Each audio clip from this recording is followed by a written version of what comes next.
کہیں کوئی نام و نشان نظر آیا؟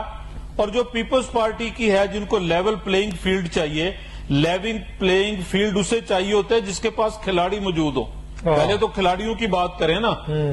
میں پنجاب کے کسی اور ضلع کی نہیں، میں اپنے ضلع کی بات کر لیتا ہوں. امور کشمیر کی وزارت انہوں نے قاہرہ صاحب کو دی، 20 گاڑیاں پروٹوکول والی ساتھ تھیں، اربوں روپے کے فنڈ دیے. ہمارے ضلع کے اندر 12 نشستیں ہیں، 4 قومی اسمبلی کی اور 8 صوبائی اسمبلی کی. قمر زمان قاہرہ صاحب کے علاوہ اگر 11 سیٹوں پہ پیپلز پارٹی کے پاس کوئی اس فیملی کے علاوہ کینڈیڈیٹ ہو تو بات کر لیں. لیول پلینگ فیلڈ کس لیے مانگ رہے ہیں آپ؟ پورے جی ٹی روڈ کے اوپر آپ لاہور سے چلیں اور پنڈی آ جائیں، 2 آپ کے پاس کینڈیڈیٹ ہیں، قاہرہ صاحب ہیں یا راجہ پرویز اشرف صاحب ہیں. آپ نے کہاں کھیلنا ہے؟ کون سے میدان میں کھیلنا ہے؟ پہلے اپنے کھلاڑی تو جمع کیجئے. آپ پنجاب تشریف لائے، آپ نے لوگوں کو توڑنا چاہا، اپنے ساتھ لگانا چاہا، ناکامی اور مایوسی ہوئی. آپ نہیں کوئی الیکٹیبلز آئے، جب وہ نہیں آئے تب آپ کا لب و لہجہ بدل گیا، تب آپ کو نواز شریف برا لگنے لگا، تب شہباز شریف صاحب پر تنقید ہونے لگی. اور جب وزارتیں لینی تھی، جب پروٹوکول لینا تھا، تب آپ ساتھ تھے، تب سارا آپ انجوائے کر رہے تھے. تو ایسے تو کوئی نہیں ہوگا، نہ ایسے چلے گا.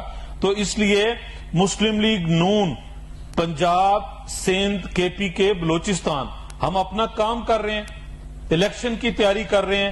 اور کس بنیاد پہ؟ آپ نے ڈاکٹر صاحب ایک بات کہا کہ لوگ یہ سمجھتے ہیں یا کہتے ہیں کہ ایک نواز شریف ایسے ہیں جو اس دلدل سے نکال سکتے ہیں. یہ لوگ درست کہتے ہیں.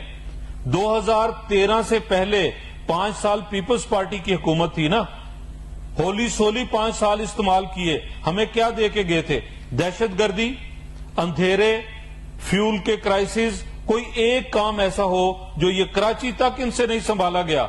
آپ 13 سے 18 کا موازنہ کر لیں، 7 سے 13 تک کا، آپ کو پتہ چل جائے گا کہ کیوں کراچی کا امن 13 سے 18 کیسے بحال ہو گیا. اس لیے بحال ہوا کہ نواز شریف کمانڈ کر رہے تھے.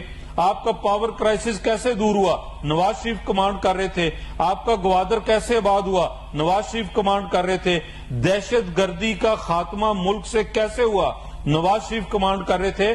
اور نواز شریف نے اس کمانڈ کو بھی جو ہے وہ کلیکٹیو وزڈم کے ذریعے کیا.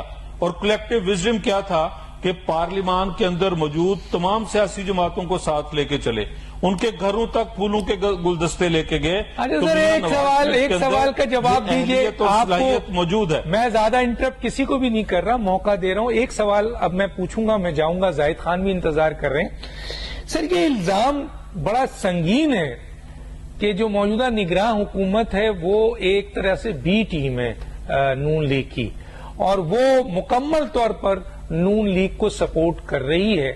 اور آج شاید ایک پنجاب حکومت کی جو کیئر ٹیکر حکومت ہے اس نے بڑا ریلیف بھی دیا ہے، ایک سزا پہ اس کو قلعدم بھی کی ہے. کیا کہیں گے؟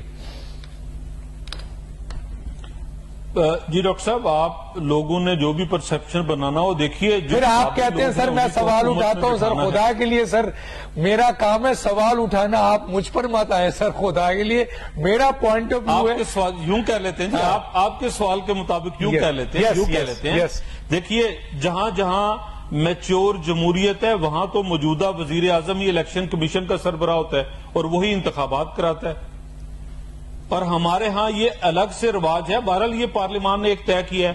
نگران حکومت بناتے ہوئے بھی پیپلز پارٹی کی مشاورت سے بنی. تو اگر جو قابل ترین لوگ ہیں ملک میں، ان میں سے زیادہ لوگ وہ ہیں جو ہمارے سیاسی نظریے سے سوچ رکھتے ہیں، تو اس میں کوئی اچنبے، یہ تو خوشی والی بات ہے، حیرانگی والی بات تو نہیں ہے. بڑی بات ہو گئی سر. میں آتا ہوں جناب پھر دوبارہ آپ کے پاس. اور ڈاکٹر شرمیلا فاروق